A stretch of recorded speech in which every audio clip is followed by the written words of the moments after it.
என்னோட ஹஸ்பண்ட் பர்த்டேக்கு அவரை சர்ப்ரைஸ் பண்ணுறதுக்காக வந்துட்டு கிஃப்ட்டு கேக்கு இதெல்லாம் வந்து நான் வந்து ரெடி பண்ணிட்டு இருந்தேன். பட் அவர் என்னைய சர்ப்ரைஸ் பண்ணுறதுக்காக பின்னாடி வேலை பார்த்துட்டு இருந்திருக்காரு. அது வந்து எனக்கு தெரியாது. பட் அவர் கொடுத்த கிஃப்ட்டில் வந்து நான் சர்ப்ரைஸ் ஆனனோ இல்லையோ ரொம்பவே வந்து ஷாக் ஆகிட்டேன் டக்குன்னு. ஏன்னா அந்த ஃபோட்டோ ஃப்ரேம் தான் கொடுத்தாங்க. அதில் நான், என் தம்பி, எங்கள் அம்மா 3 பேர் மட்டும் இருக்க மாதிரி கொடுத்துட்டாங்க.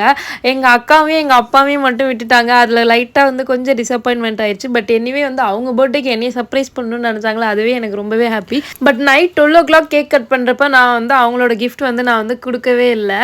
நெக்ஸ்ட் டே கொடுக்கலாம், அப்போ தான் வந்து எந்த கிஃப்ட்டும் கொடுக்கல அப்படின்னு சொல்லிட்டு அந்த தாட்லாம் இருக்காதுல்ல. அந்த டைமில் பொண்ணு போய் வந்து நம்ம கிஃப்ட் கொடுத்தா சர்ப்ரைஸ் ஆயிடுவாங்க அப்படின்னு சொல்லிட்டு நெக்ஸ்ட் டே தான் வந்து கொடுத்தனே வந்து அவங்க வந்து நான் என்ன கிஃப்ட் கொடுத்தேன்னு அந்த பொருளை வந்து கண்டுபிடிச்சிட்டாங்க. பட் நான் கிஃப்ட் கொடுக்க மாட்டேன்றதை வந்து நினச்சிட்டு இருந்தாங்க. கொடுத்தனே வந்து இதுதானே அப்படின்னு வந்து கரெக்டாக வந்து ஆனால் கெஸ் பண்ணிட்டாங்க. எப்பயுமே வந்து கரெக்டாக கெஸ் பண்ணிடுவாங்க.